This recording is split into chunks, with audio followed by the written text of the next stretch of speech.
Hi there. It's your second favorite DP right here, okay? No, that's Deadpool, you silly little Hufflepuff. Anyways, I'm gonna need you to shut up that pretty little mouth of yours and pay attention because the show's about to start, alright? And, I don't know about you, but I know who's my vote for sexiest ex-soldier turned pop culture show host. Alright, enough foreplay. Let's get on with the show.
Everybody, welcome, one and all.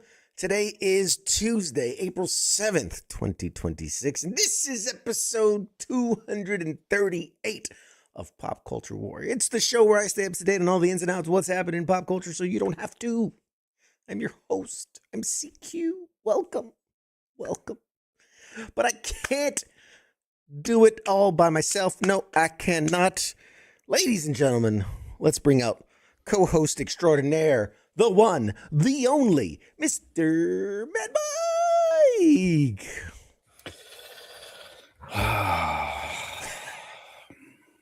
Son of a bitch. You son of a bitch. Every time, every week, I'm like, all right, this is the one. He's gonna step Nope. up. He's gonna lean into it. He's gonna, and you know what? It's all right. It's all right. I forgive you. I forgive you. Every week, you know, you just continue to disappoint. It's fine. It's fine. Anybody else want to co-host? Does anybody want to co-host a pop culture conversation with CQ? Nobody Pop wants to culture. do this shit. You get what you get and you don't get upset. God. Listen. Anyway, whatever. We've got a phenomenal show for you guys tonight. Joining us in the second half of the program at 9 p.m. Eastern will be author, comic book writer, extraordinaire, amazing dude, Nathan Edmondson. It is a pre-record. I always got to put that out there. It happened earlier today, so you will see I look the same. And it's a great interview. Like we really cut it up. Talked about his history in comic books as well as his new novel, The Master, a novel of golf and death. You, Mr. Mad Mike, aren't you into golf? Aren't you a golf guy? No, nothing. Fucking lie, goddamn! Aren't you super into golf? Like super into it? Thrilled, yes, I love it. The only thing You're I like gonna more love. than doing this show. That was honest. That was actually very honest. You would like The Master, a novel of golf and death, because apparently he grew up like Augusta National was his like in his backyard, like the big Masters tournament, and so he's like, I'm gonna write a book. Let me write about something I know about, and then yeah, made it some political intrigue and mystery and whatnot. There's an echo. Ugh. God damn it. Why is it only the YouTube that gets an echo? I don't know. Let me check one thing. You Hang just get double the fun. on. Why would you get an echo? I like you pretend like you know what the hell you're doing. I know. I make You're it look literally good, don't just I? like finishing your game of Madden or whatever. Hey, don't let people know We behind can see the scenes. controller in your hands. Don't let people know the behind the scenes magic, man. So, this week in pop culture, Mad Mike, talk to us. What's going on? What's going on in this week in pop culture? I don't know if you saw this, but it was Easter and this game came out. I don't got Steam, but I was just reading about it and I'm like, holy shit, this is awesome. Have you ever heard of this game, I Am Jesus Christ? No. If you No, got I Steam, have I not. highly suggest you play that. You fire it up and you buy this game. You literally play, it's an RPG, you play as Jesus Christ. It's fucking awesome. Only 500 people are playing it right now. And it came out on Good Friday with 472 players. Wow. Got an 86% Steam rating, whatever that means. I'm assuming that's really good. I don't know shit about Steam. Anyways, they're like, the narrative is what really shines here. Yeah, no shit. Think it might be popular. But you actually play through like scenarios in his life, and then as you do good deeds and shit, you fill up your what is it called again?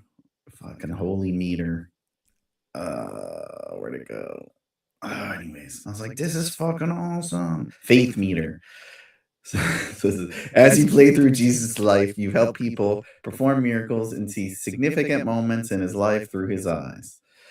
There is seemingly a faith meter connected to that, and I've come across multiple mentions of Assassin's Creed-like parkour elements in the game. This guy doesn't remember seeing that, but he might have skipped it. Imagine that you fill up the meter and then all of a sudden you're like fucking Jesus is float. parkouring You're like, across the water. Scale this mountain in 2 steps or some shit. That's awesome. If you're out there, if you let me know if the echo thing was fixed. I tried something. I tried. They wanted you to say "dead or alive." You're coming with me because apparently you sounded robotic. Also, center yourself. God damn it! You're leaning to the side. There you I'm go. fucking reading. His brain, he can't My think left, and I sit got straight at my the left same time. brain.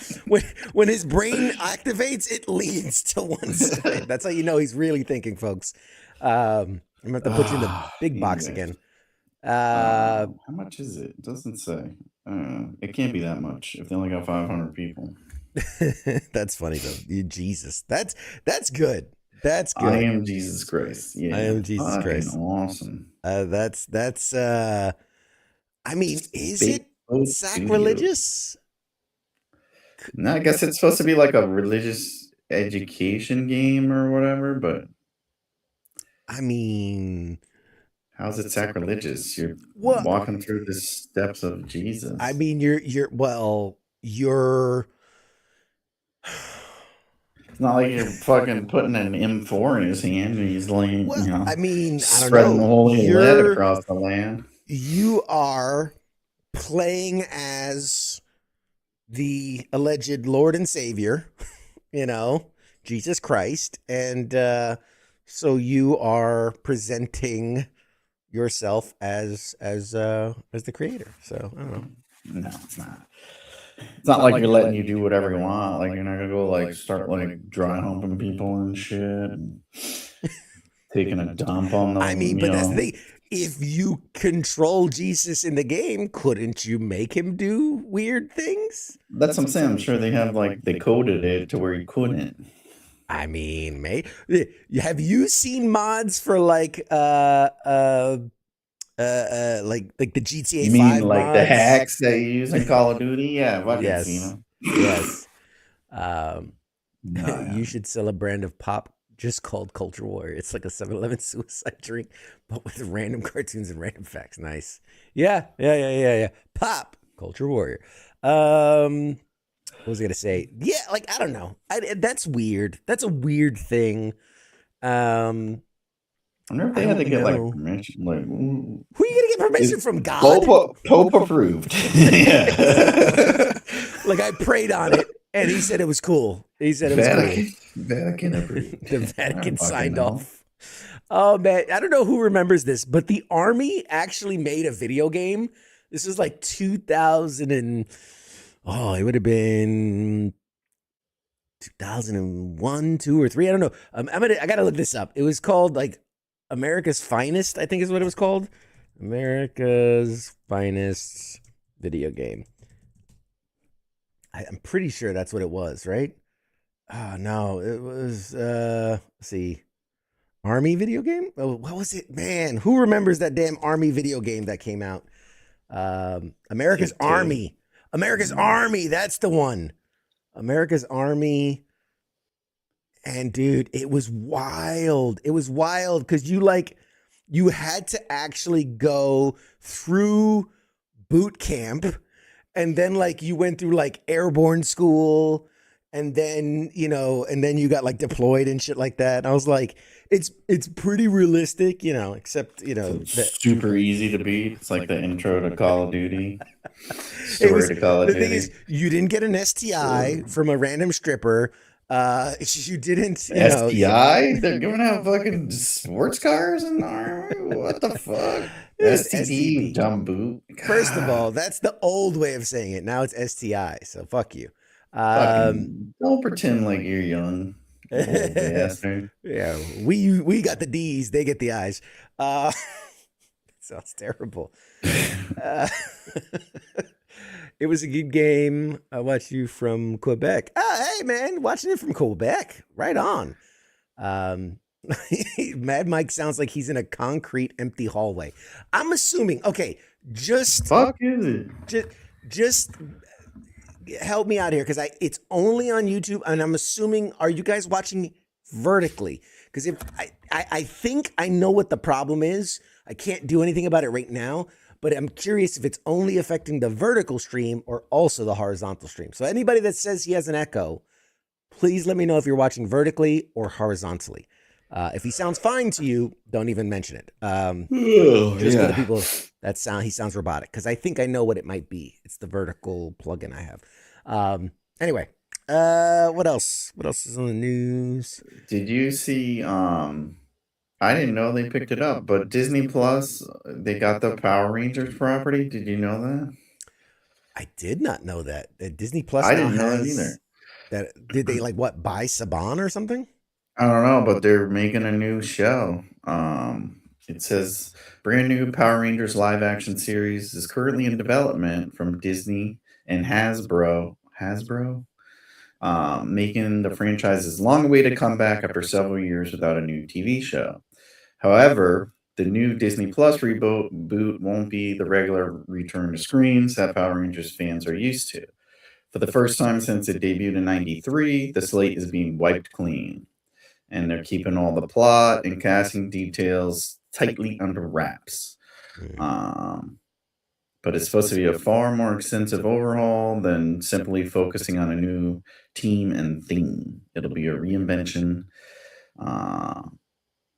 So that'll be good. It'll be on Disney Plus. Interesting. Right? I never know. I thought what was it called again? Not Hasbro. Power Rangers? It was who was Saban? Saban. Yeah, Saban. Saban. Yeah, Saban owned it. I mean, I wonder if they sold the rights. I know they've been doing a bunch of stuff. It said, I guess it went from Saban to Disney, then to Nickelodeon, and then to Hasbro.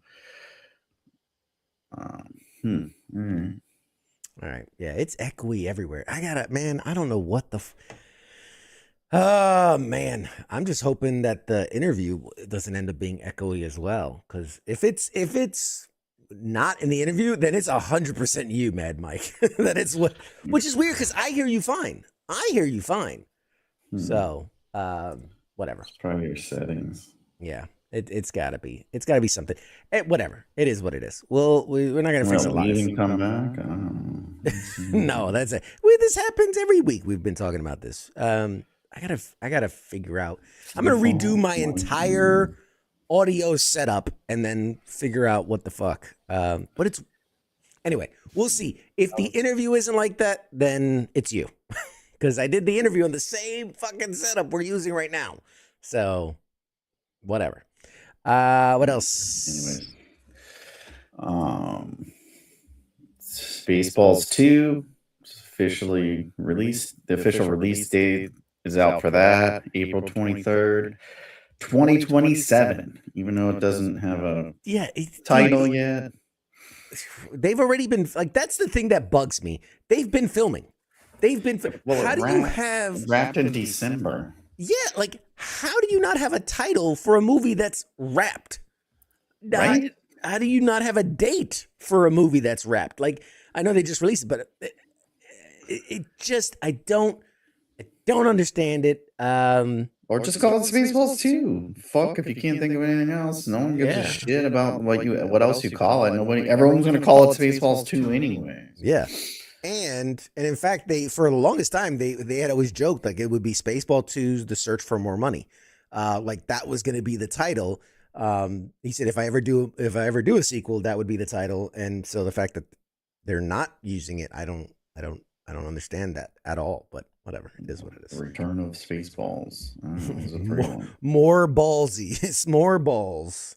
Bigger sports balls. That week it comes out. It's going up against Taylor Sheridan's movie Fast. F.A.S. It's all forgot what the fuck that's called. Anyways. And then 2 weeks later it comes out that Mel Gibson's The Resurrection of the Christ, and then the Legends of Zelda movie also. So yeah. Some stiff competition. All right. I'm messing with settings here, so if he's fine now? Oh, okay. I think I found it. All right. Anyway, sorry. We'll fix it now. It's a distance thing for him. No, stop it. You know what? Fuck it. Let's just not do a pop culture. Let's do audio editing with CQ and Mad Mike. Yeah, show everyone how the fuck we can't work the internet. I'll see. Yeah, that's a good sequel title. Spaceballs 3: The Search for Part 2. You know, like that's clever. That's clever-ish. Whatever. Just giving your free ideas out there. Dummy. Oh man, that's too funny. Let's see. Big news, which is no surprise. It's not big to us, but we saw it coming. Sony Pictures is firing a whole buttload of people. They wouldn't say how many, but it's supposedly a huge chunk of their, people on the entertainment side. Yeah. Wonder why that is. Oh, because you got all those flops. Flippity floppity. Flippity floppities. Yeah, man. I don't know. Oh, dude, how did we not say this week is a huge week in pop culture because we're getting the next episode of Daredevil here at any minute. We're getting the next episode of Invincible, which is awesome. And we're getting The Boys. The Boys are back this week with their final farewell series ending season. That's huge. And on top of that, Star Wars just dropped the Darth Maul series, which is getting really good reviews. So yeah, dude, fucking pop culture is it's alive and well this week. We're feasting. The nerds out here, the geeks, are feasting. So is there anything that you saw? We talked about privately the Daredevil and how you were a little less than enthused with how it's going. Well, yeah, I said 2 episodes and it's going to be more, nothing great is going to happen. We're still not going to see Jessica Jones, probably till fucking second to last episode. And it was exactly like I called it. What are we in, 3 episodes deep?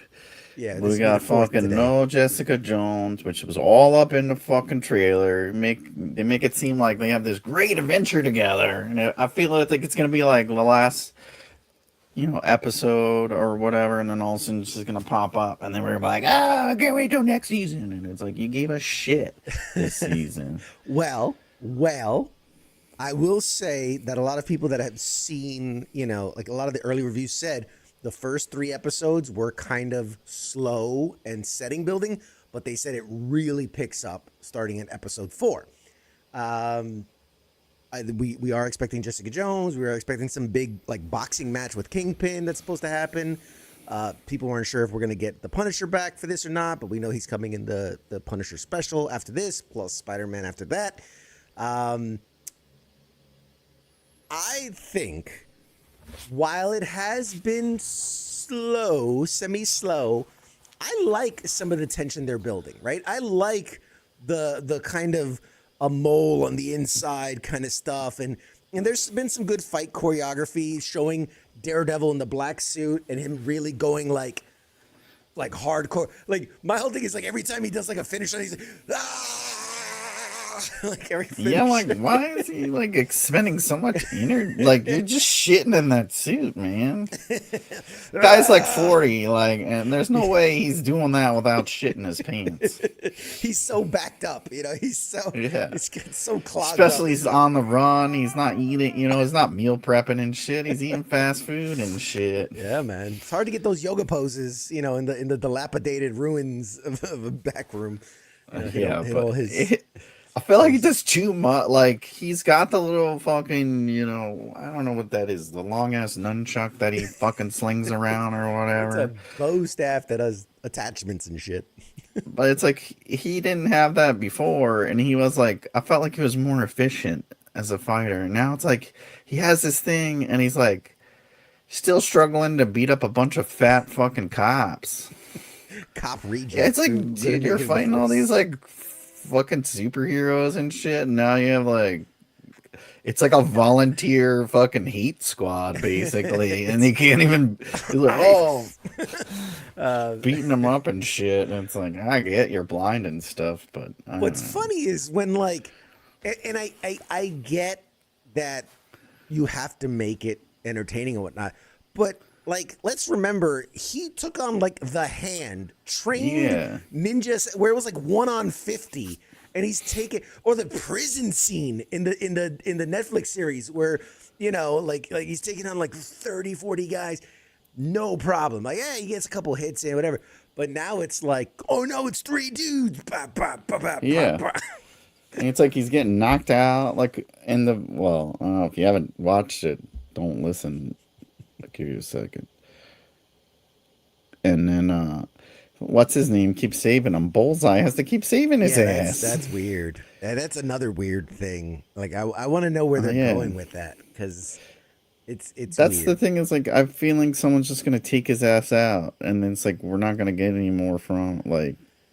Well, it's the Bullseye part of that- it has been interesting because initially it was, his character was supposed to kind of be written off, like way back in the Netflix series, and then like people kept wanting him back and he kept coming back, and then even when they said they were gonna, like when they first announced the Born Again series, they said he's not in it, but they also said Foggy wasn't in it. They said the chick wasn't in it.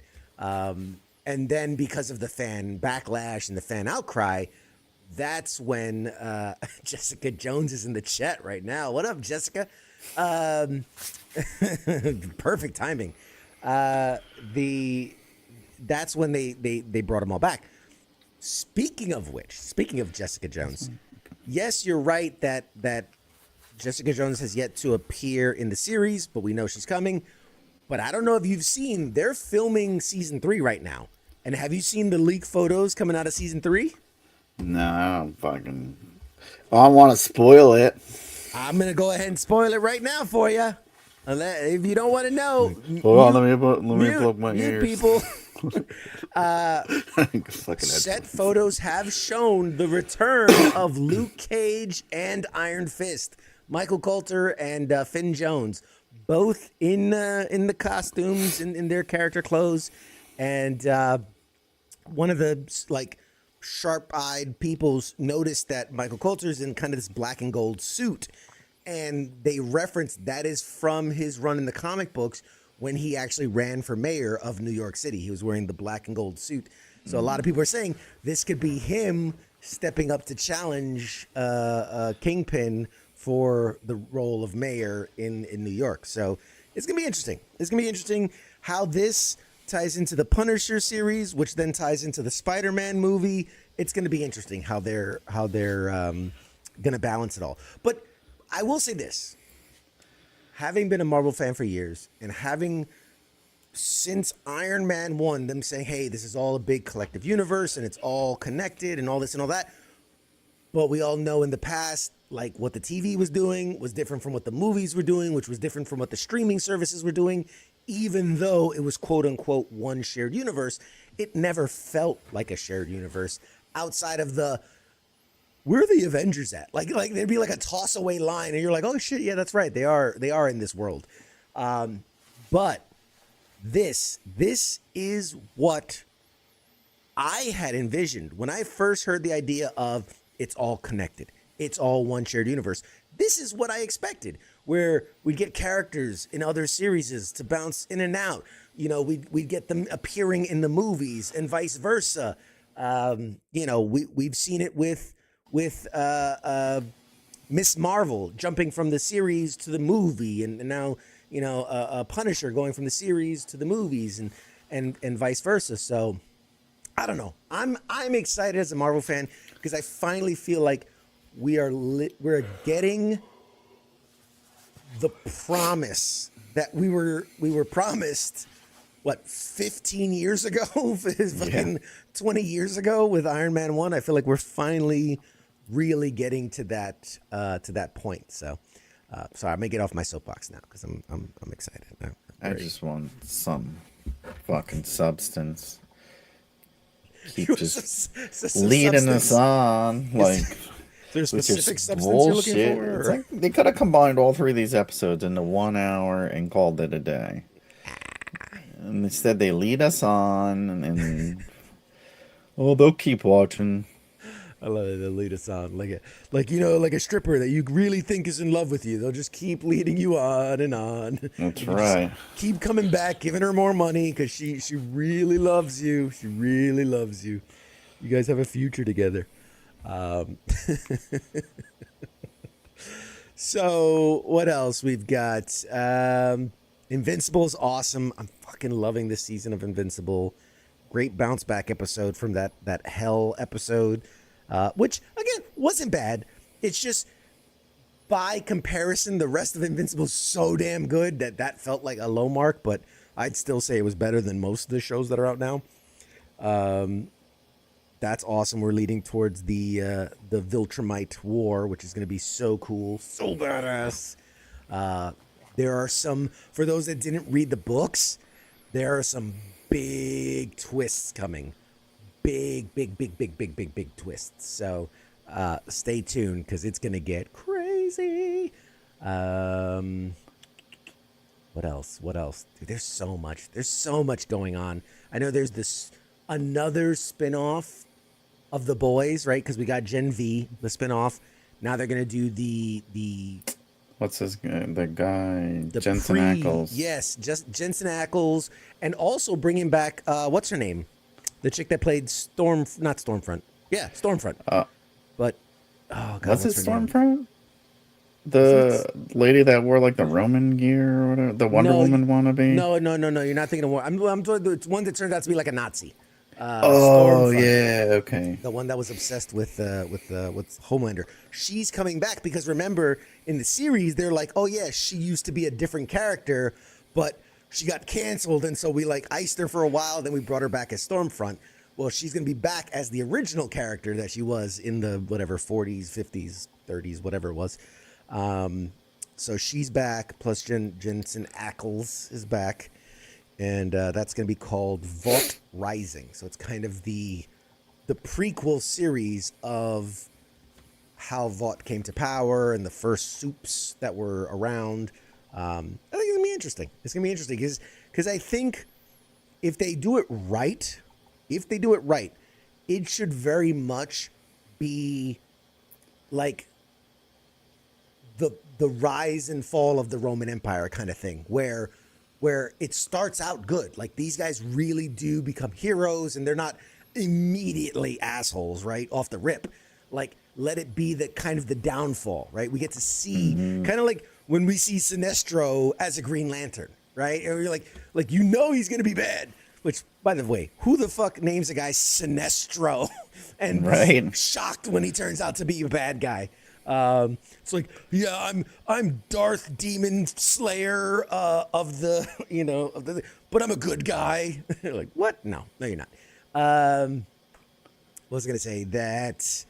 So yeah, that's my hope, is that we get to see this kind of rise of the superheroes, and then we kind of start to see the slow descent and the paranoia and the power hungry, and because.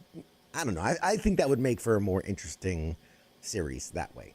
They just start out as assholes, and you're like, this is just more soups as assholes, whatever. But Yeah, which is I don't know. It's like when someone starts a business and then makes millions, and then they pass on their kids, and then they're just a bunch of assholes. It's kind of the same concept here. but I like to believe. We're all innocent, right? As we're grown, not all. Few people are like traumatized from such a young age that they're like, the bullies of the world obviously are people that have they got such shitty home lives or whatever that they have to take it out on others. But the majority of folks are Lady Liberty. Thank you, Ken. Jesus Christ. She was Lady Liberty before she was Stormfront. And so, the majority of people are going to be good and then slowly, be driven power hungry and corrupt and, have to sacrifice their morals and this and that. But I don't know. I think. I'd like to think that if I were granted superpowers, that I would use them for good. I couldn't even say that with a straight face. That I would use them for good. Nah, I would, man. It'd be bad. It'd be bad. Yeah. Yeah. Well, we'll move on. We'll move on because I can't say what I think, but yeah, it would be bad. It would be bad.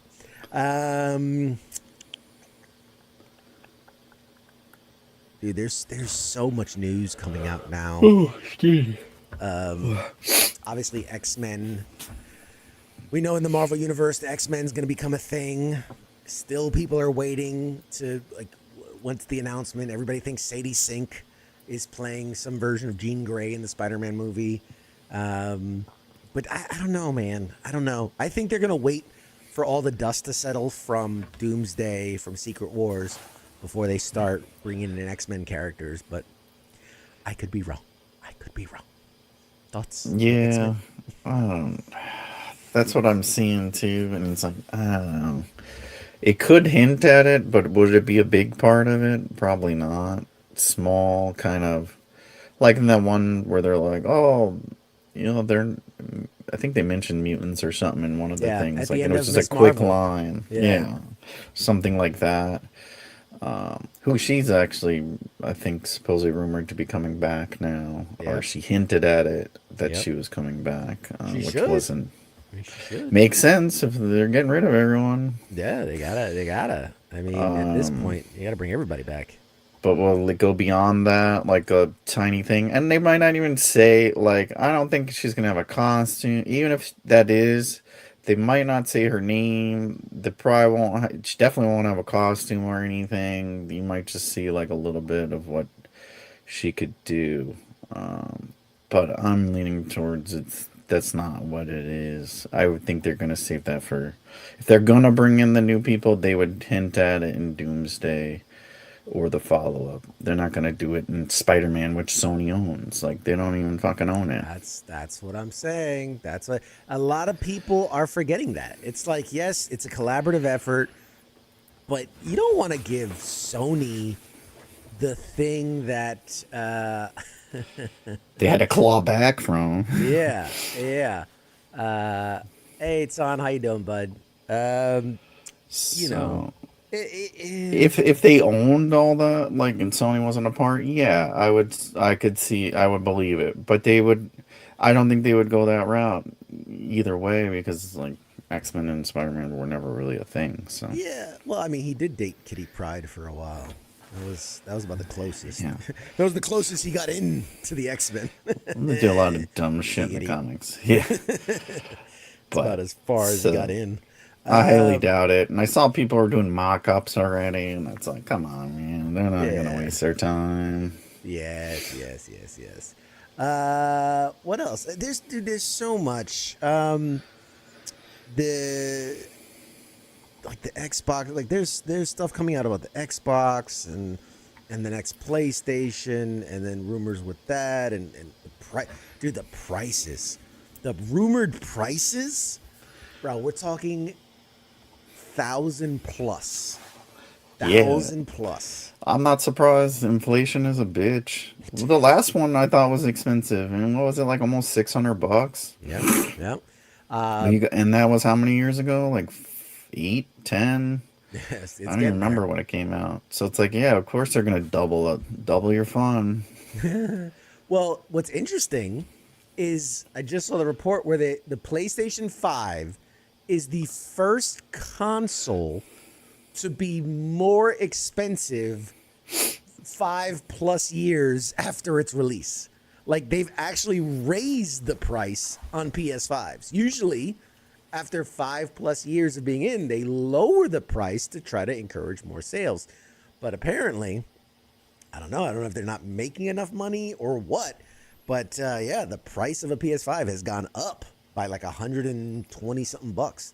So it's wild. It's wild to think that that's the age we live in, where they're taking more away from us and charging us more for it. Right. They're like, what? There's no disk drives. There's no security. It's like Zero security. you log in and you lose all your money automatically. Like, and fuck's it's gone. sake. Yeah. Yeah, and they're gonna charge you more money for it. Like it's crazy. It's crazy. It'd be like you buy Disney passes and you go and you get in the line and you get to the front of the ride. They're like, all right, that'll be $49.95. And you're like, what the fuck? I'm already paid. And they're like, yeah. What is it? What is going to be the price for today's Hodge discs? And are they going to be disc or are they going to be like USB? DoD will not allow us to use it. Oh yeah. The old Haji discs, man. I remember those, man. When you get like one DVD and it had like 12 movies on it, like that had nothing to do with each other. They were all random ass movies, like Rush Hour 2, Terminator 3, fucking the Tremors movie, and you're like, what fucking who put all these movies on one disc? Anyway, sorry. ADHD is really kicking tonight. What else? Oh man, there's so many good stories.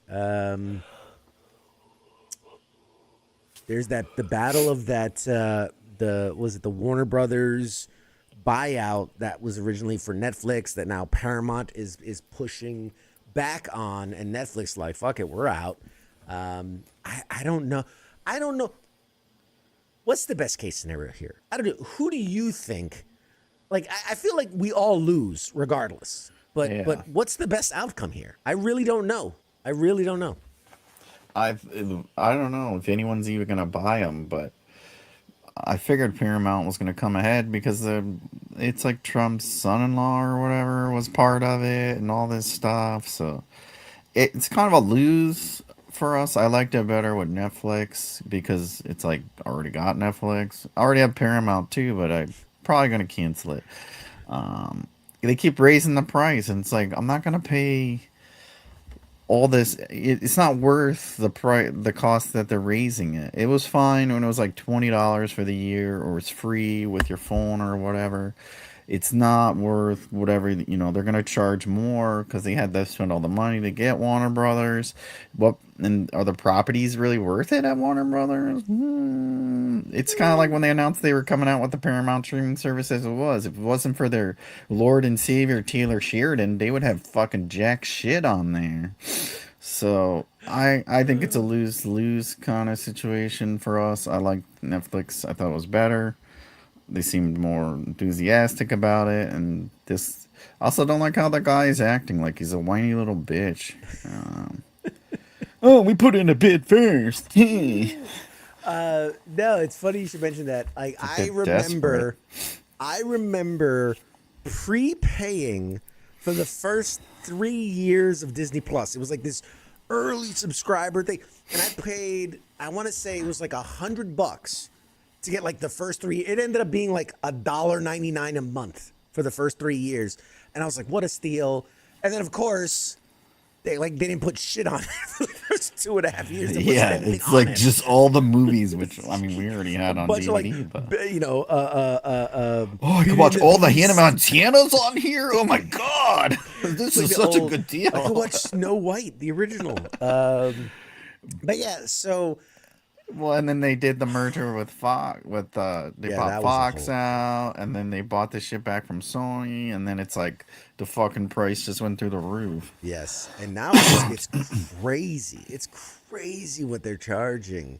All the streaming services, like, again, and we've had this conversation before, where it was like there was a time where it made sense to be a cable cutter because, like, for $20 I've got all the streaming stuff and I can watch whatever I want, and Netflix was all there was, and for it was like $12 a month, and you could hundreds of thousands of hours of shit, and now if you add up every streaming service that you have, you're spending way more than you did for cable. And it's kind of like, I don't know, I don't have cable, I haven't had it for years. In a way, it's okay because you could watch everything when you want to watch it, like whereas cable, it's like... And there were no ads. There were no ads. You had to DVR it, yeah. But the cable, you have to DVR it or whatever, or you have to tune in at fucking 8 o'clock to watch it. So it's like, yeah, okay, you still get the on-demand, but like you said, you fucking... If you got every streaming service... you're paying what, 150 bucks a month, which is what everyone was paying for cable and complaining. Yeah, yeah, it's crazy. It's crazy. And then it goes up every year. Cable pretty much, I mean, you Yeah, can they've lock in, what, stayed a pretty. 3 or 5 year deal, Yeah. I think Oh now. I yeah. saw 5 years now. And even when they raise it, they'll raise it like 10, 15 bucks, and it's like, But that's for the taxes. yeah, that's for It's not everything. they say like, oh, you get all these channels for whatever, 50 bucks. The cost goes through all the taxes. They pay Yeah. like local tax and Yep. whatever, you know. They're like Every time 911 tax. I'm like, I don't want to need no. I don't Every want time these the 911. celebrities need more money or whatever, then, Yep. you know, the taxes go up. But anyways. So, yes, I don't know, man. It made sense for a long time, and it's just making less and less sense now that, like, even at the cheapest, you're still spending a lot, and you're getting advertisements. You know, it's like they've taken away everything that was promising about streaming and just turned it into, we own a cable channel and you're going to now pay us directly instead of your Yeah. internet provider or whatever. And it's like, you gotta like, oh, do I really want to watch fucking this show when it comes out for 2 months out of the whole year? Like, I don't know. Yeah. I think that's what, you know what, that's what I always bitch about HBO. That's why they fucking suck at releasing their stuff. Like, it takes them a year to release 6 episodes. It's because they don't want you to fucking cancel the subscription. They're dragging it out. Yeah. They're Yeah. dragging it out. And that's why They're like, these assholes watch fucking Game of Thrones and then they cancel. Like, let's fucking drag this bitch out all year. Yep. See, if they were smart, they would do some shit where, like, you know, you opt in and you pay, and then, you know, like, the next time, like, if you cancel and then sign up again later, like, it costs more every time Charge you a fee, re-sign up. It Don't charges you fucking more. tell them that, you asshole. I do that shit for Showtime all the time. I was like, Dexter? Okay, let me fucking subscribe. One free Are they month all out service. now? I fucking...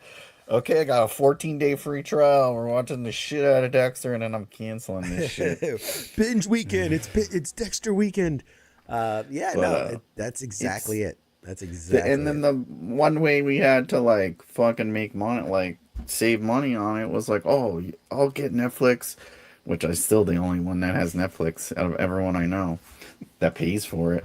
And then it's like, okay, you get HBO Max and we'll share. And then it's like, but now they do that Crack shit it like, down. oh, Yeah. are you in your home? And then I gotta Yep. text you for a fucking code because they're assholes. Yep, the password sharing crackdown, man. I tell you, anything. Look, I don't condone it. But I understand the people that, like, get those hacked Fire Sticks or whatever that have, you know, every channel and every this and every that. I don't condone it, but I get it. You know. And it's a lot more affordable. You pay like $30 a year for that shit. Yeah, you know, you get the Fire Stick, or you get Not the, that I know about that or Yeah, anything. I know anything about that. I've read it on Reddit. Yeah. Bunch I read of it. I saw criminals Facebook on posts. Reddit, fucking delinquents. Reddit's like where all, you know, those kids who are walking to school and they're all smoking and shit in the bushes. That's fucking what Reddit is. You can just walk by, you're like, oh, you ever try to light a fucking tree on fire? And you're like, what the fuck? No. What is happening? Another piece of news that I found interesting, and I think you might, just because of, you know, our age and how we grew up. Ryan Coogler, you know, famous for the Black Panther and a bunch of other things, Sins and a bunch of other stuff, Sinners, and wants to do a reboot of the 90s sci-fi series. Who remembers Animorphs? Where the, like, teenage kids turn into animals. What a series! What a series that was. Why would you redo that? Of all the thing, and I don't know, man. There's people liked the. I don't know. I guess people like. That's, you know, that's the beauty of fucking cable, of being forced to watch stupid shit, because then you're like, you know what I liked 30 years later? Animorphs. It was really good, and it's It like, was a did you good really book like series. it? But have you seen it? The show was terrible. The show was because I mean they didn't have the special effects that we have today. But the books were great. The books were a solid story. I'm looking it up now. I didn't remember it. Yeah, I'm man, looking it up Animorphs with the now. kid. The I show remember was seeing these terrible. in the Scholastic flyer. Yes, you would order them in the Scholastic little book club. I didn't thing. order them because I was poor, bitch. But I saw them in the flyer. I saw him. But yeah, he's doing the X-Files reboot, and then he wants to follow that up with an Animorphs series at Disney Plus, which, you know, I think based on trends of kind of what kids are into and teens are into nowadays, I think it could be successful. I think, you know, the way they gave like the Riverdale treatment, the Sabrina treatment, you know, where they're kind of these reimaginings of 90s cult classics or even earlier. I think Animorphs could be very much like Power Rangers. There's a way to do it in a Is he modern doing a movie setting. or a show? Sorry. So for the X-Files and for the No, the Animorphs, it would be a Animorphs. series. It would be a Oh, series. series TV. Yeah, Okay. on Disney Plus. Yep. I definitely think, which is when you're gonna be very dependent on special effects, that always is a tough thing to do because that costs money. You could go the old like Smallville way of where like you could find like the cheapest way to do a special effect, or do the old, you know, pan away when they're transforming, and then when you pan back it's the animal, you know, like there's ways to cut corners, you know, and make it look, you know, good as long as the story is good and engaging. And I always said they were good books, they were good stories. You know, it's just hard to do.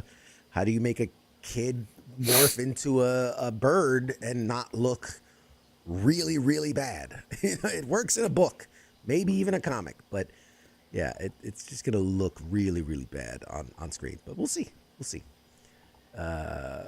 Disney's just lazy. Kind of. Yeah, whatever. Something I saw. I don't know. Did you ever get around to watching the first season of Beef? Did you see that? No. Oh, it's good. It's good. That's with. That's with Steven Yin and Ali Wong. And, Oh, okay. and it's called Beef because they kind of beefing with each other. Great series. Great. Season 1 was phenomenal. I think it won a bunch of awards too. Was that a rap show? I thought that was about rappers. No. Beef was Steven Yin's like a contractor, and Ali Wong's like this famous designer, whatever. And then on a chance encounter, I think she like cuts him off in traffic, and they're both having like a really shitty day. So like he starts chasing her, and then she like fucking does some shit, and then they spend like the whole season just fucking with each other, basically like, trying to ruin each other's lives. Great series, great show so far. Yeah, everybody that's seen it says it's really good. I was super hyped when they're like, all right, we're coming back for season 2. Little less hyped because it is going to be kind of like an anthology series. So it's all new characters for the second season. Kind of like when, you know, you saw, I mean, American Horror Story is a bad example because they use the same actors in different stories. This was is the one all, on HBO with the True Detectives, like, or yeah, Fargo, stuff like that. Yes. Yeah. So this one has to do with like a married couple that are kind of bosses, are like the employees see them like fighting or something. It's very like millennial versus Gen Z kind of thing. I don't know. I saw the trailer for it, and I'm a little disappointed. I'm a little disappointed if I'm being honest. I was excited to see the characters of season 1 kind of come back and like have to face the shit that they did. Yeah, people, you would love the series because it's them being as petty and vindictive as they can possibly be. It's such like if you're like, oh man, like what a way to piss someone off. Like, yeah, it's a good show for that. New beef, yes, it's new beef. It's beef plus More beef.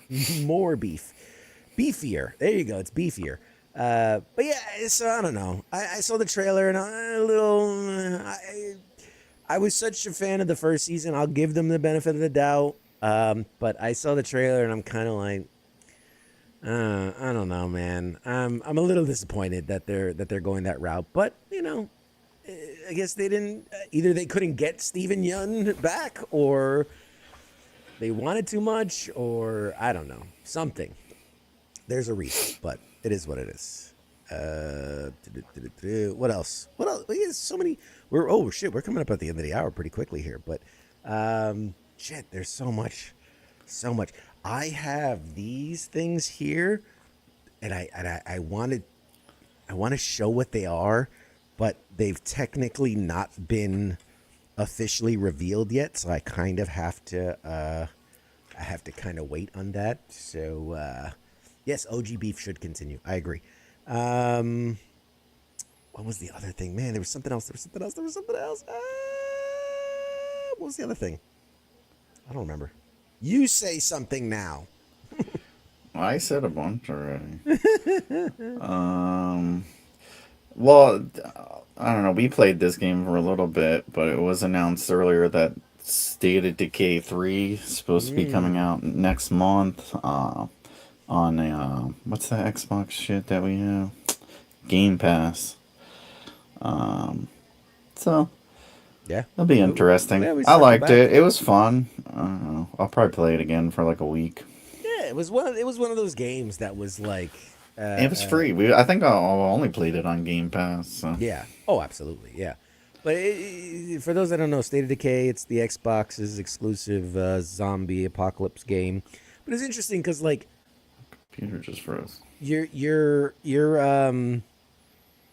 trying to gather, because I forget how it's like, it's not third party or third person, it's like top down almost, and it's like very Sim City like, in that you're trying to build settlements and collect resources but manage people and save people and do all this. It's fun. I liked it, but yeah. And it's supposed to have 4-player co-op this time, which that would be nice. Will be good. Nice. It was 2. I think it was 2 last time, but you only play in one person's game. It was kind of retarded like that. Yeah. Well, I mean, there's only so much they can do. Actually, funny enough, speaking of games, man, I'm way late to the party on this one, but one that like I've wanted to play for so long, and I finally got around to playing it. It sounds stupid, but it's called Heavenly Bodies. If people know, you know. If you don't, you don't.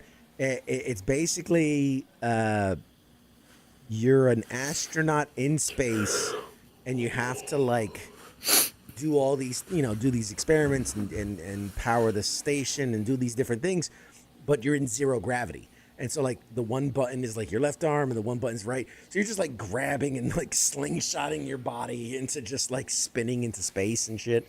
It's a lot of fun. I enjoyed it. It's bullshit. If you want a real game, play I'm Jesus Christ. You press R1 to lay blessings. Press to bless the shit out of this fool. Press 2 to damn to hell. You like, motherfuckers need Jesus. I heard y'all bitches need Jesus up in here. Whoop, whoop. Somebody say my name. Jesus Christ. Shit. This is why it's a story. This is why there's strict guidelines on what you could do.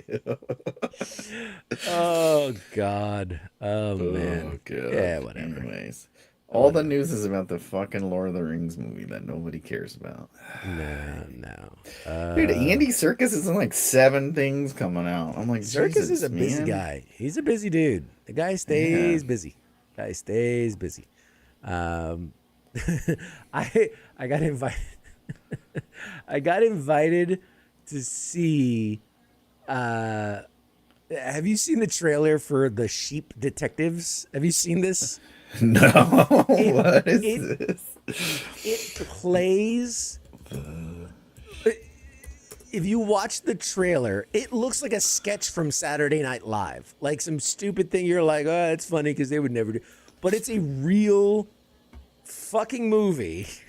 Oh shit! Yeah, I did see. This is with Hugh Jackman, right? Yes. Hugh Jackman I talking to did see sheep. this. I thought it was fake because I saw it on Instagram. That's what I'm saying. It plays like an AI or a Saturday Night Live parody, but it's a real fucking movie.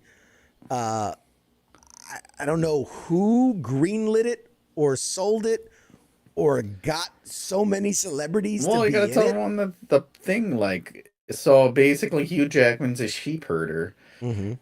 and then he gets kidnapped, and the sheep all like him for some reason, probably because he Well, puts 'cause he his reads to fingers in them. their buttholes, And he then- reads to them. Here's the thing: he reads to them every day detective novels.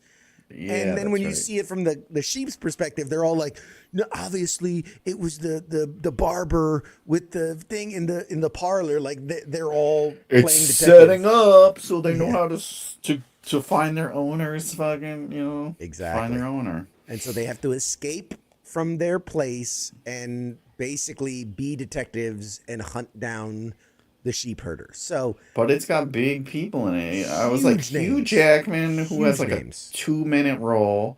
Bryan Cranston, who was like, oh, I'm only gonna do a couple more things and then I'm gonna retire. And it's like, you did the fucking Sheep Detectives, okay? that's what you chose to.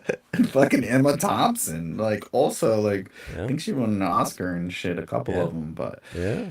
it's like, what the fuck? I don't know. Who knows? Like, what did they do Yeah, I was wrong gonna that say, they?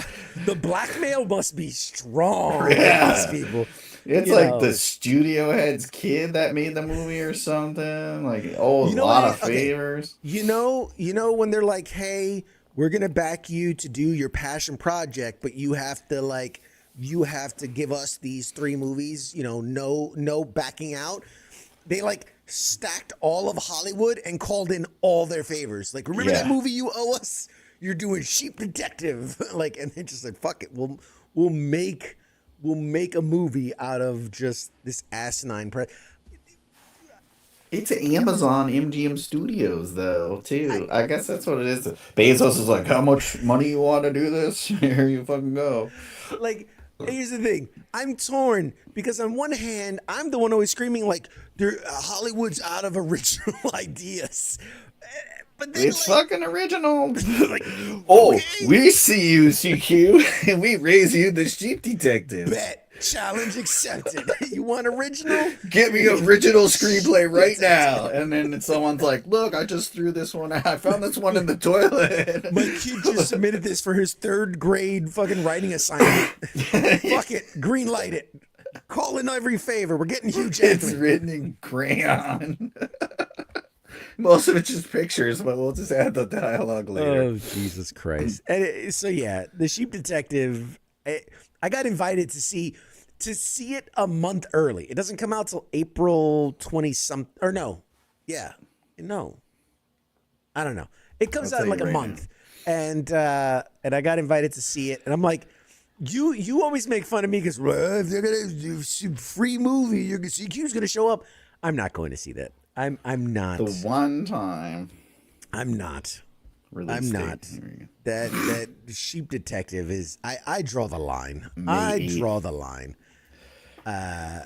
We'll see next week when you're like, oh, fucking on the Guys. Facebooks. Guys, I just saw this movie. It's really great. You all should go see it.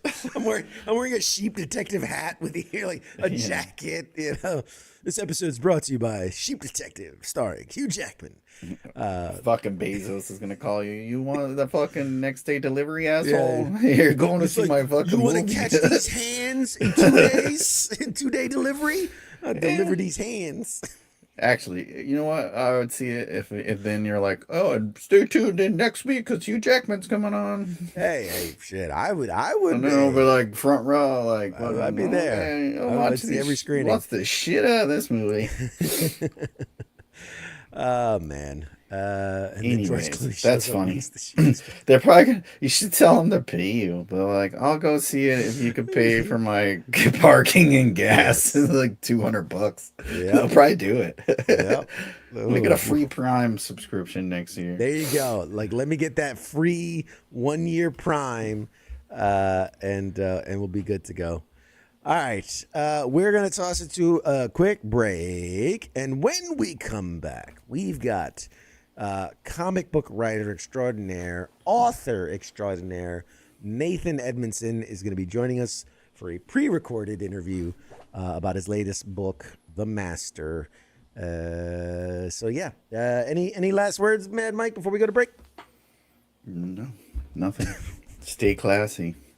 Man, a man, a few words. Gotta love it. All right, guys, we'll be back right after this.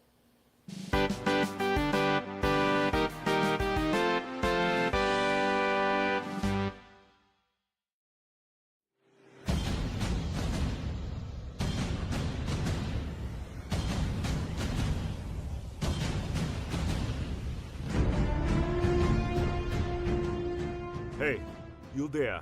Yeah, it is right, you. Let me ask you something, right? Where the hell do you think that you're going? Oh, would you think because the show's going to commercial that means you get to just walk away? Well, CQ asked me to pass on the little message, alright? And it says, I'll be back.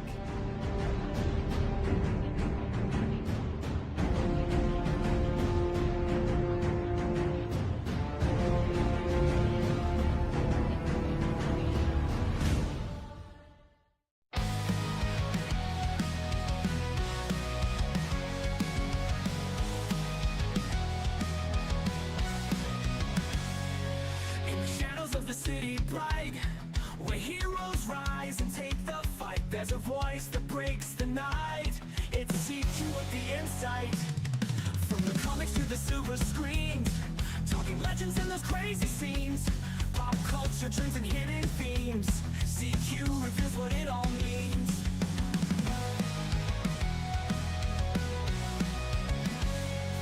From the comics to the silver screens, talking legends and those crazy scenes, pop culture trends and hidden themes. CQ reveals what it all means. Pop culture warrior here to ignite, guiding through the tales of light. With CQ leading the charts so bright, we're ready for another flight. Pop culture warrior here to ignite, guiding through the tales of light. With CQ leading the charts so bright, we're ready for another flight.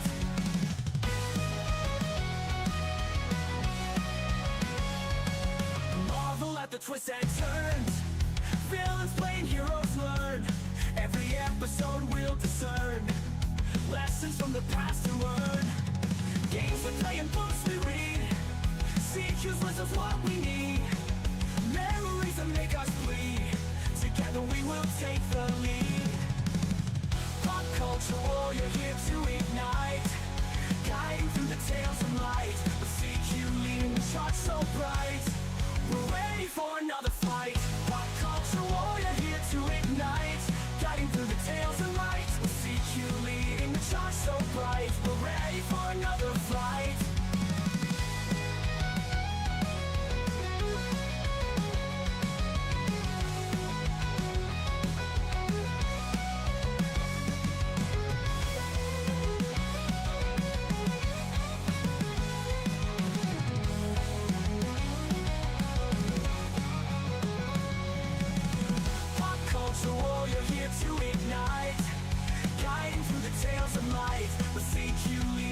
So bright, we're ready for another flight.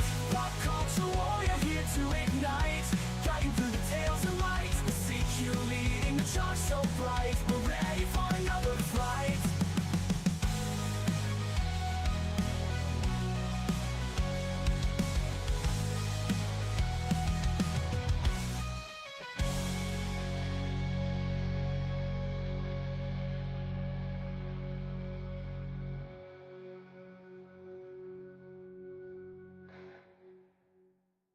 Hi there. You're watching Pop Culture Warrior. This is the way.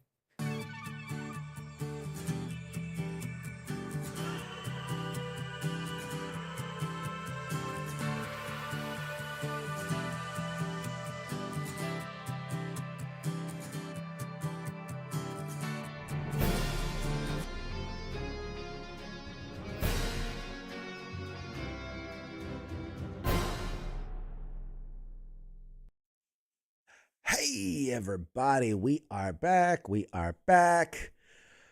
I'm going to go ahead and read this prompt out. This is the intro for our guest. Ladies and gentlemen, we're back with another episode of Pop Culture, where tonight's guest is a writer whose work has made a serious impact across both creator-owned comics and some of the biggest titles in the industry.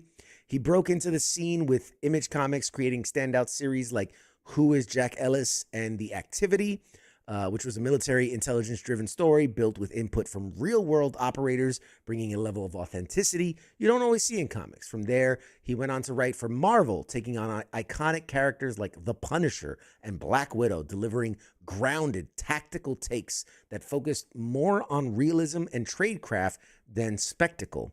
Beyond comics, his work has expanded into television development and real-world efforts, including co-founding an organization that trains and supports park rangers in Africa.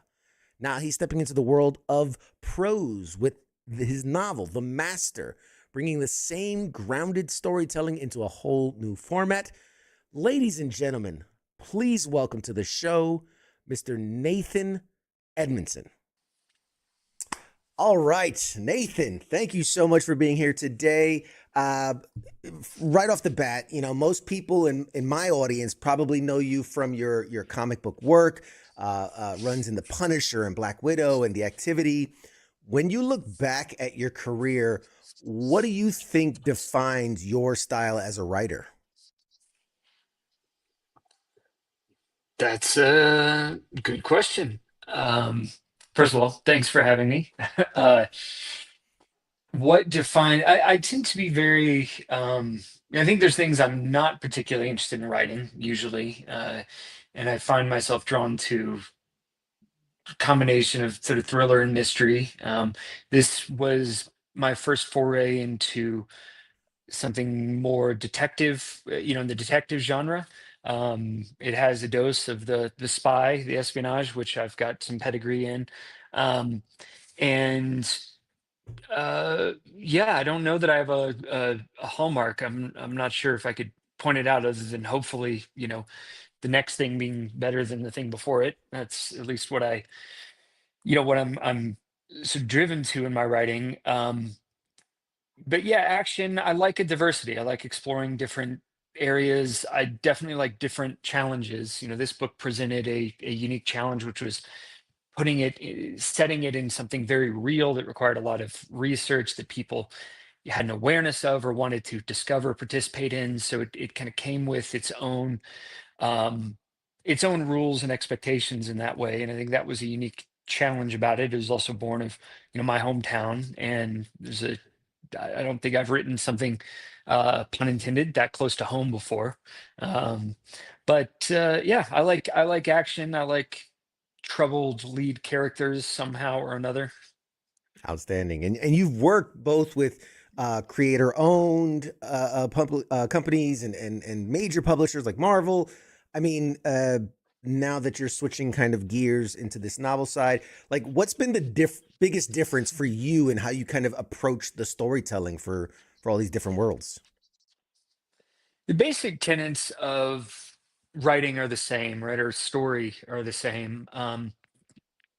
Comics and graphic novels, by the nature of the medium, require a more efficiency, expediency, focus on action, and of course, it's a collaboration. You're working with an artist, and the artist is carrying a great deal of the storytelling lift.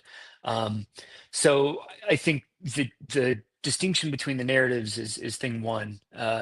There are certainly stories. There's always exceptions to this, and some of those exceptions can be stellar standouts, but there's always um, so there always are always exceptions, but there are stories more well suited to prose than comics. I think this is one. This is a story that would have been much harder to tell, in that graphic format, or at least, for me, it didn't lend itself to, yeah, it didn't lend itself that way.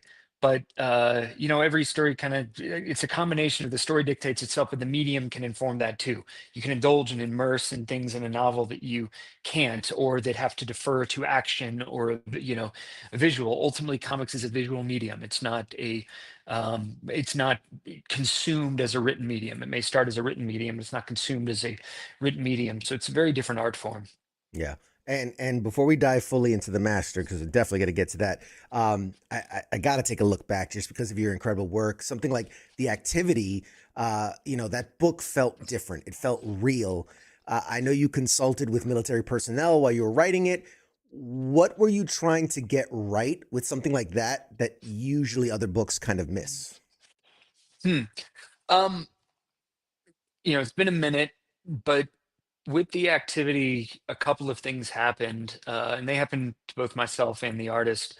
Um, Based on the response, we wanted to get the book became more it became more accurate, or at least we indulged in research and endeavored to make it something more grounded in reality as the book went on.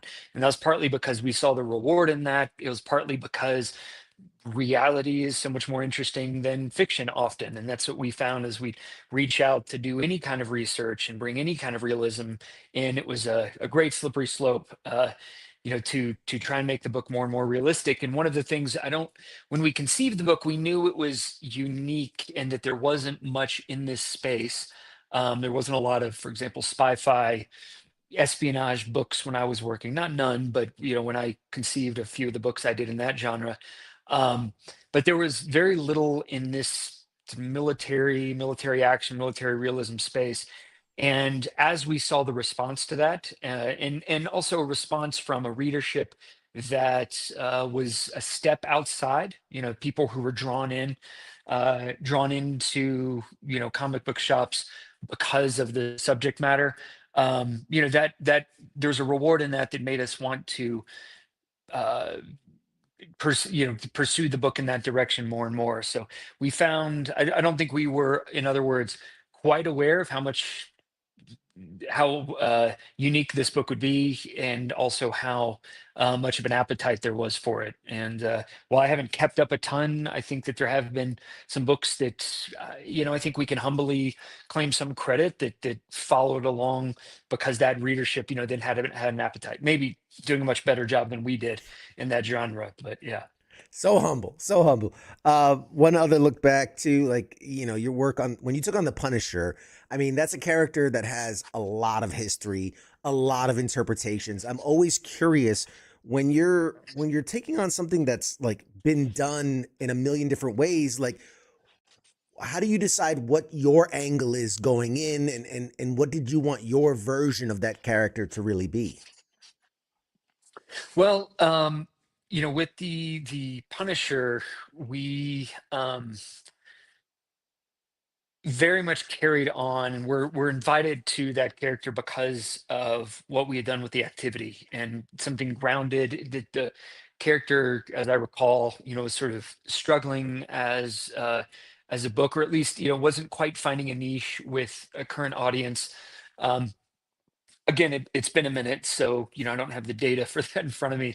Anecdotally, I can tell you when I got the call about Black Widow, I was on the phone with the whoever the head of Marvel was at the time, Googling her because I didn't even know her real name. I knew nothing about her. I was saying yes, and what I brought to those characters and any I wrote for the big two publishers was, or I should say rather, what I didn't bring to them. These were not characters I set out and had gotten into the industry saying, I really want to do my take on this character, and here's what I wish had been done. So I would come to it very blank slate in a way, which I mean, I hope we turned into at least occasionally a strength, in those stories. Yeah, so I don't know that there was something I set out, kind of like a bucket list saying, I really want to see the Punisher do X. But once we got into the sandbox, it was a lot of fun to play there. Yeah. And you stepped away from comics after some pretty major successes, and that's not something we often see. I mean, I'm curious, just getting to know you, What kind of led to that decision? Well, I never expected to be in comics.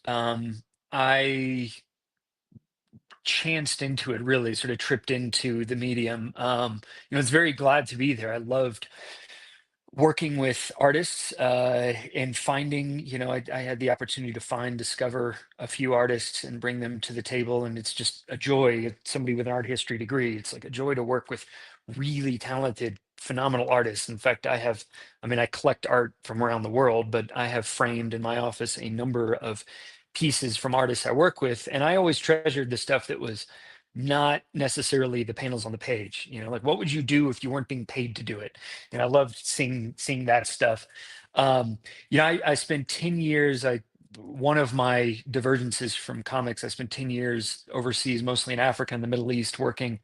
And one of the things about that is it allowed very little room for collaborative works.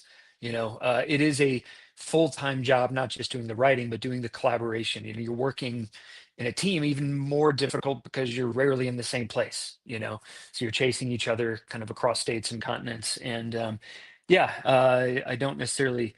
Um, I love the artists and many of the artists I've worked with. I also like being able to disappear now that I'm more focused on prose up to the top of a mountain with a bottle of something and a view of, in a good sunset view. That is much more my style and fits my lifestyle.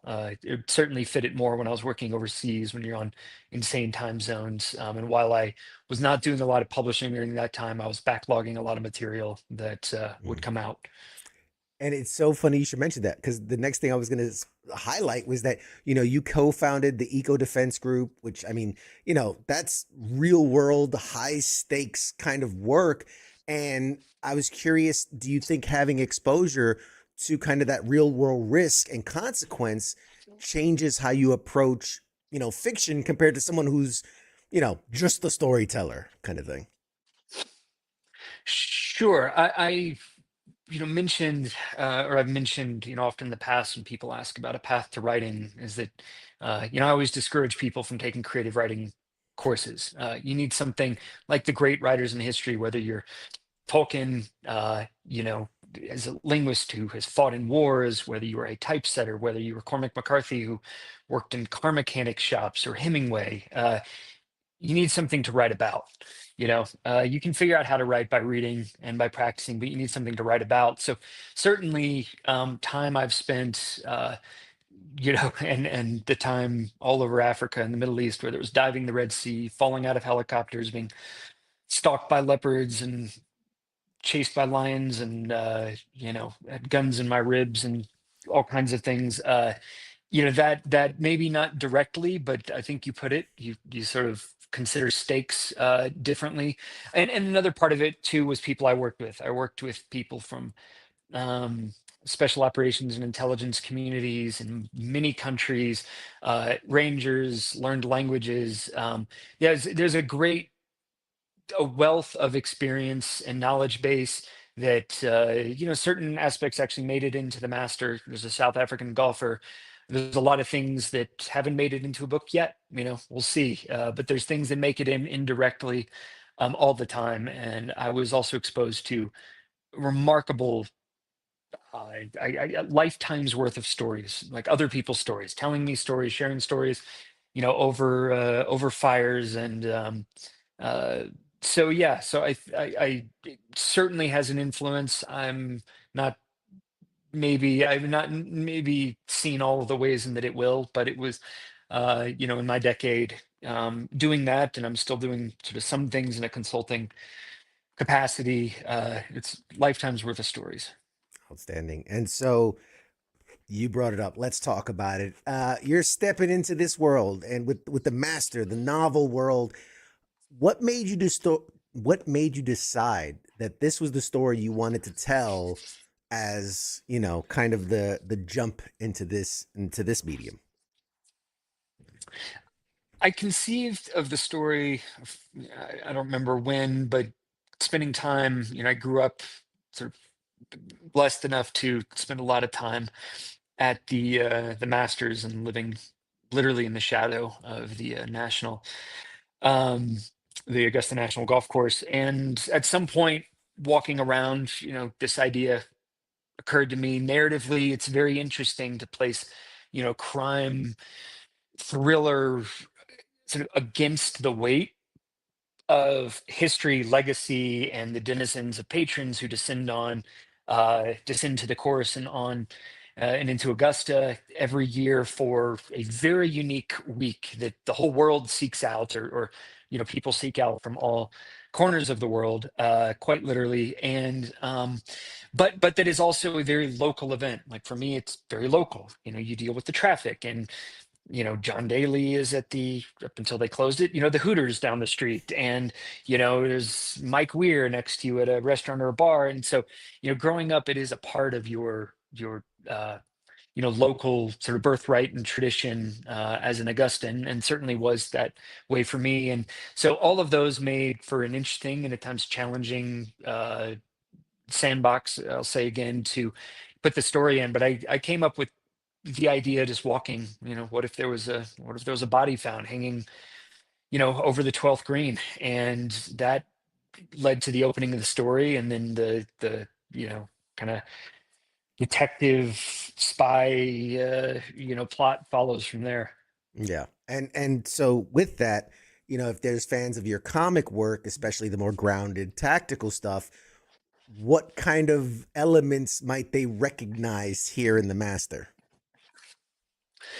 um there, not a lot of military influence in this, but there is some influence from other areas of intelligence and international law enforcement that, especially if you're initiate into those worlds, I think small things will be a little bit loud to you that uh, some people may pass over a little more quickly.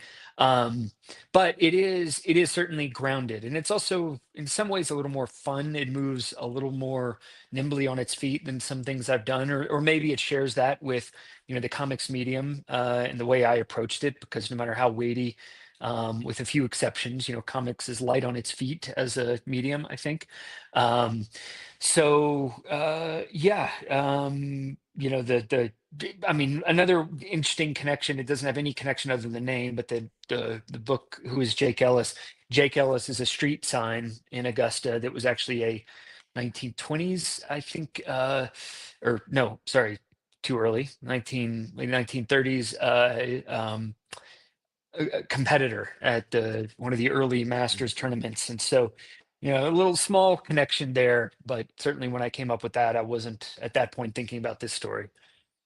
And I'm curious too, because on the flip side of that is, I know a lot of writers uh, tend to lean into what they're comfortable with. So I'm curious if there was anything specifically with this book that you maybe challenged yourself, or you got out of your comfort zone, or tried something new, anything like that.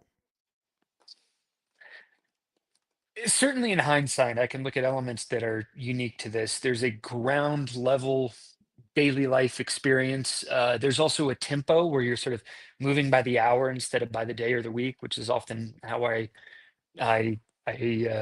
move through a story. The chronology of the story often is a little more, um, you have a faster trajectory through time, and a lot of the things I've written.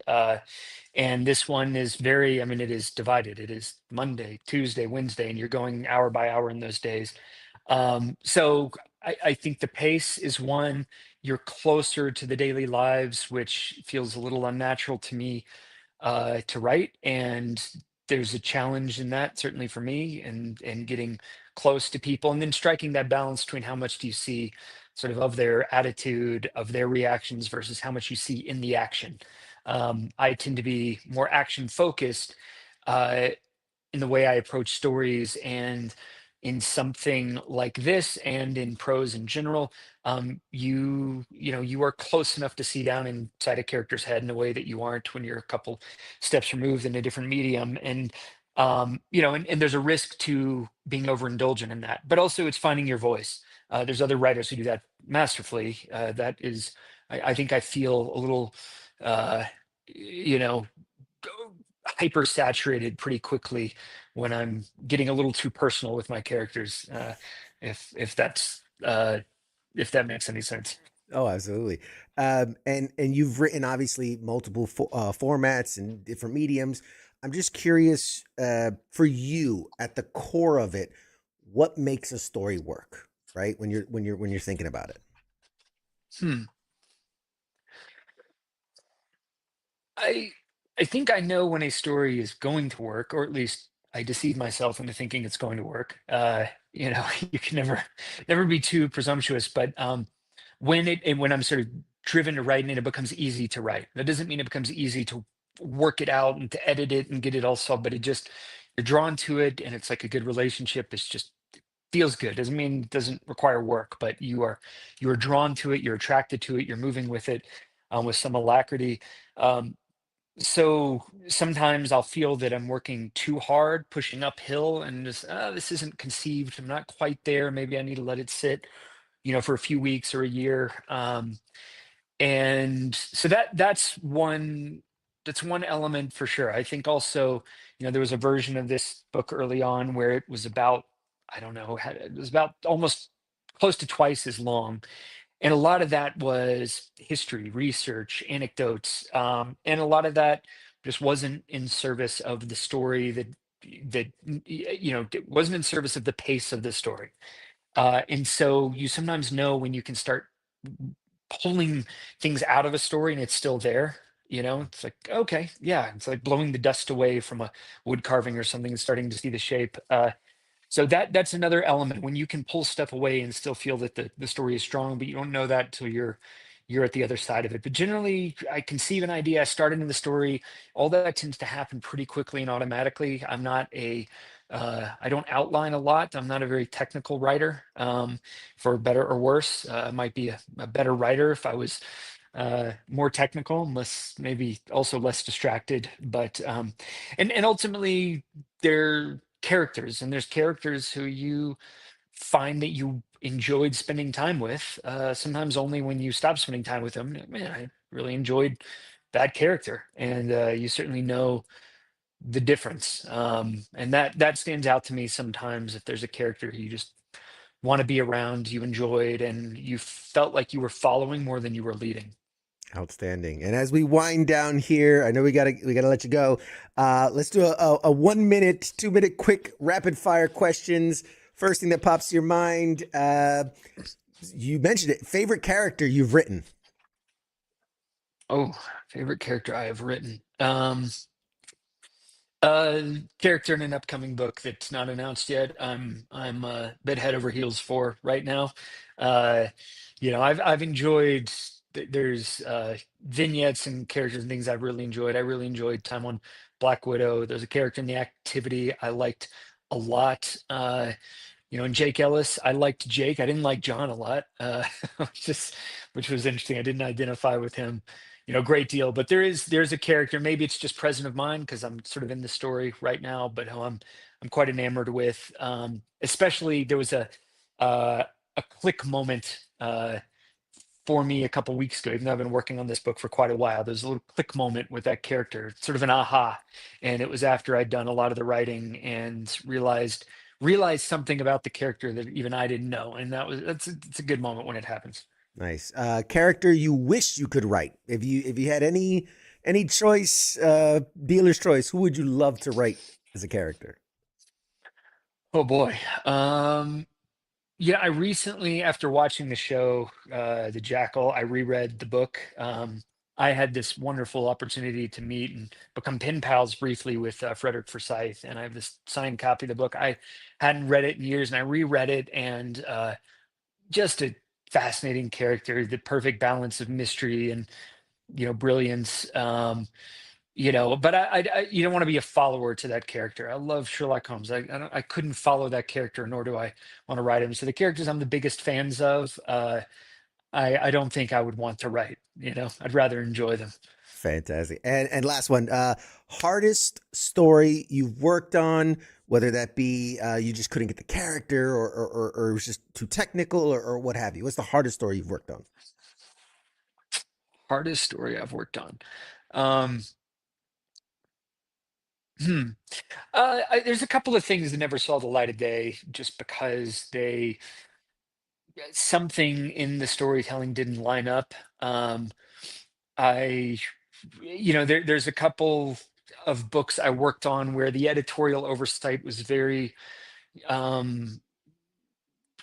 counter. We were at odds, and there was a kind of conflict of visions where you just never felt like you landed the character and it had any momentum. And there's some, so they just sort of started off on the wrong foot where uh I never felt like I fully had a grasp on those characters, and those were sort of short run books. And on the other side, there's characters I felt like I could get into and started to get into, and they really didn't go anywhere. There was one pitch I made one time for a Marvel character that I would have been thrilled to do. I thought it was the reception of the pitch was awesome, and for whatever reason, it just never lined up. But yeah, things where, and that goes to this sort of collaborative thing, like whenever you put something that's partly in someone else's hands, um, they can dramatically improve it and bring uh, a lot of polish to it. But and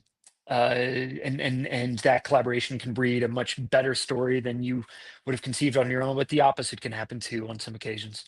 Outstanding. And last one for you. Obviously, we want everyone to go out and buy the master and dive headfirst into it. If you could speak to the audience and suggest what's that one quintessential Nathan read other than the master, what's the go back? What's the pull list? What do they got to go back and read? Mm. Well, Buffaloes, the book I did with Creed, is was out last year. Also different for me, historical Western fiction, a lot of fun. He's a great guy to work with, so highlight that one. Jake Ellis is a fan favorite, and we're about to have some nice news on that front in terms of adaptation, and so I think that one will be yeah, a good one for folks to return to and read, and it's a fun story, very pretty book. Very Outstanding. love the art. Yeah. Outstanding. We have Creed coming on for Buffaloes next week in one of our other shows, so we're very excited for that one. That's going to be an awesome conversation. I'll give you the last 30 seconds here. Promote the hell out of this book. Why should people buy it? Why should people read it? Where can they find it? Sure. You can read it because I wrote it. No, it's a great fun thriller. It's very timely. Came out today. Obviously, golf is in the air, Masters Week. You can find it Barnes and Noble. You can find it on Amazon. You can go to your local bookstore and order it. It's meridiabooks.com is the publisher, MERIDIA books.com. My website, which is myname.com, and both Meridia and I have social media channels where you can see the book promoted and out there. So yeah, go seek it out, go find it. Ships quickly. It's got a nice, pretty cover, and I hope you enjoy it as much as I enjoyed putting it together. It's an awesome book. I highly recommend it. Nathan, thank you so much for taking the time to speak with us today. And we look forward to more amazing things. When you have more to talk about, you got to come back and we can dive into that as well. Absolutely will do. It's Awesome. been a pleasure, and thanks for having me. Awesome. And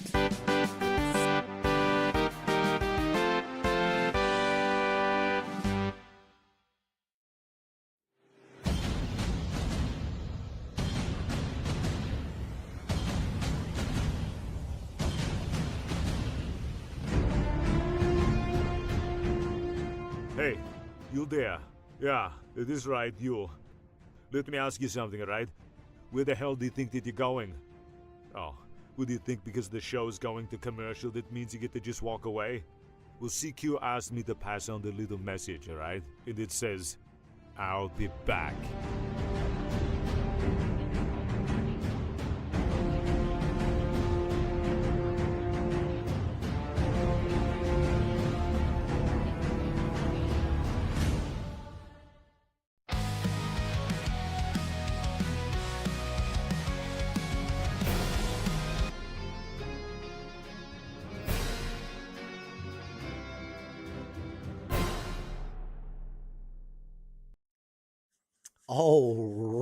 all righty. We are back. Welcome back to Pop Culture Warrior. And that was the amazing Nathan Edmondson. And Jessica Jones, you know what? I'm feeling charitable today. Reach out to me via Pop Culture Warrior. You're on Facebook. Find us Pop Culture Warrior. DM me. I will send you this copy of The Master that was given to me by Nathan Edmondson, just to show my appreciation. You watched, and I appreciate the comment. I see another comment. So this is what the posts behind this page look. I see you guys complain so much about every little thing. Hey, Shavarius, how you doing, buddy? If you've got, so this is what the pogs behind this page look. LMAO. You should really learn how to type a full sentence if you're gonna try to insult me. Also, not pogue, infantry, but hey, appreciate you, man. In fact, had more combat service on my little digits probably than you did. So, anyway, as I was saying, thank you, Jessica. So yeah, hit me up on Pop Culture Warrior, and we'll get you the book sent out. What were we gonna say?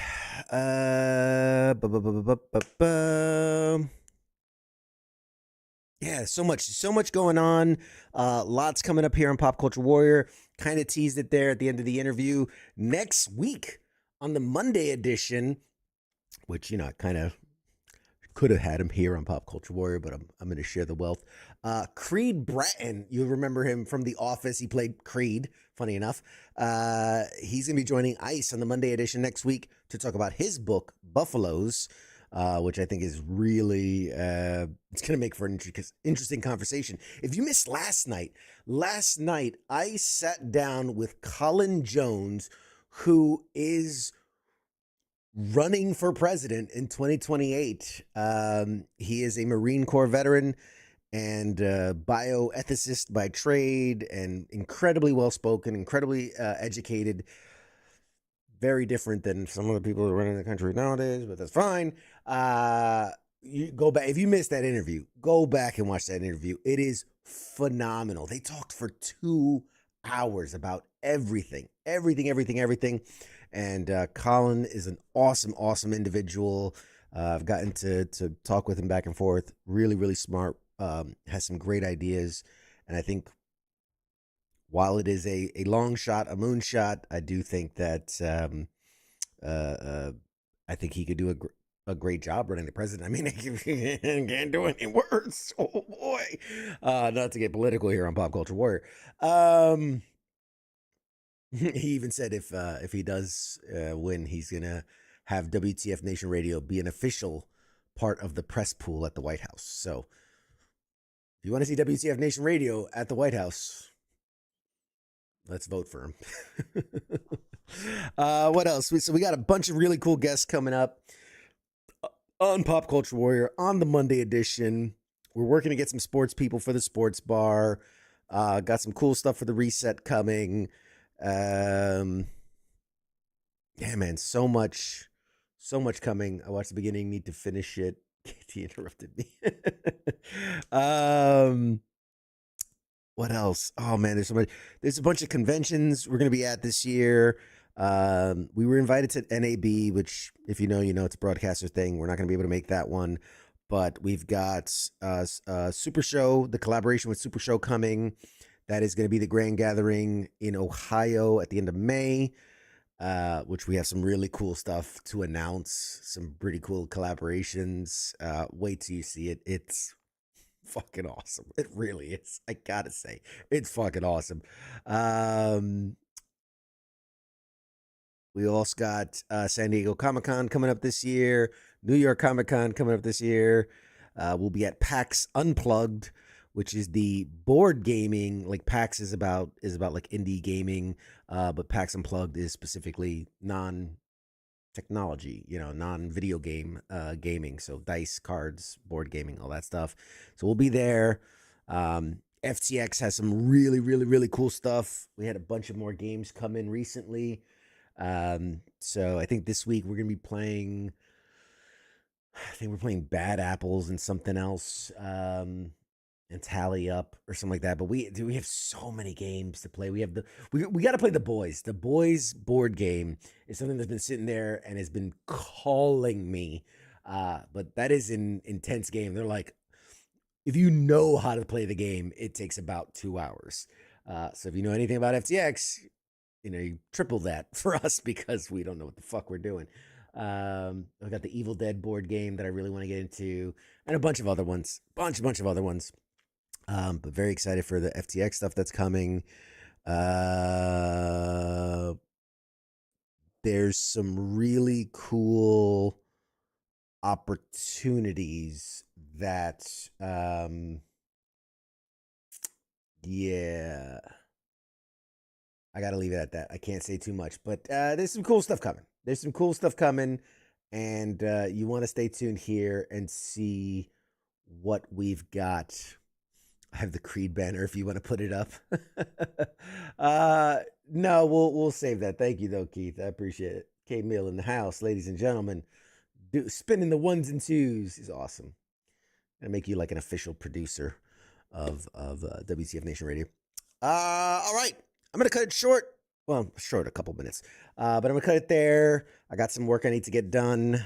Some video editing I need to do, and release some stuff. And yeah, very, very excited, man. Stay tuned. Jessica, don't forget, hit me up so I can get your address so I can send you this copy. Otherwise, it's just going to sit there. I think that's it. Am I forgetting anything? Why do I feel like I'm forgetting something?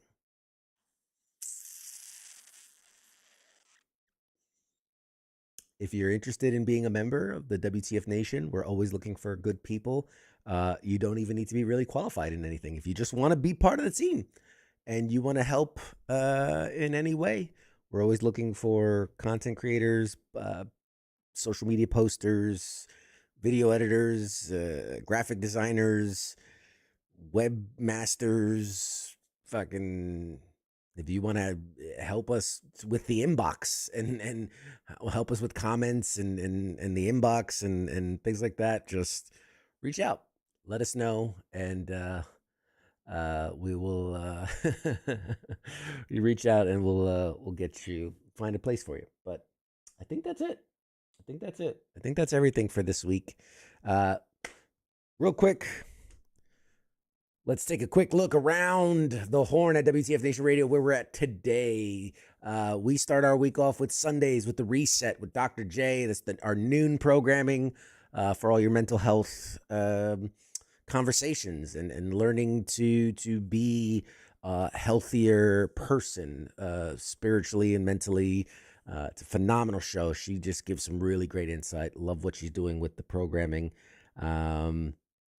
We've got the King and Me on Mondays with King and his lady Michelle, doing all of our relationship lovey-dovey kissy face stuff, followed by the Monday edition with Ice and Massey. That's your news, politics, discussions, commentary about everything that's happening in the world, which they are keeping up with it all. I don't know how, but Tuesdays right here, Pop Culture Warrior, every Tuesday night. With me and Mad Mike and or other co-host when he's not available. Wednesdays, the Smoke Pit is on a small hiatus while Radar gets his affairs in order. He's fine. He's just life is busy, which we might have a certain someone step up and fill that role if he so chooses to. We also have the Sports Bar Wednesday nights, 8 p.m. Eastern. Obviously, it's in the title. It's the Sports Bar. They talk about sports. Thursday, Sergeant Time. Form up, talk about all the things happening around the military. Fridays, every other Friday for now. Hopefully one day to be every Friday. FTX, Friday Night Tabletop Exercise, where we play board games for your amusement. Saturdays is Weekend Co-ops with Nemo. And that's just all your video gaming, co-oping, gaming, fun, nerd stuff. It's a blast. Watch as they do the World of Warcraft and the Helldivers and all those other super popular games that are happening right now. But that's everything we got. That's everything we got right now. And you saw on the graphic, more to come. Man, there's so many things I want to talk about that it's just not at a place where we can talk about it yet. things are happening behind the scenes. Moves are being made. Deals are being discussed. But as things get locked in, we'll be sure to let you know. And 2026 is already a huge year for us, and it's going to be so much bigger as we fully flesh out things here at the station, behind the scenes and in front of the camera.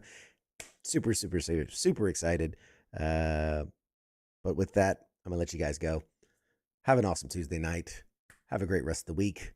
We'll see you here Friday night for FTX, Friday Night Tabletop Exercise. Looking forward to it. And with that, y'all have a good week. Shots.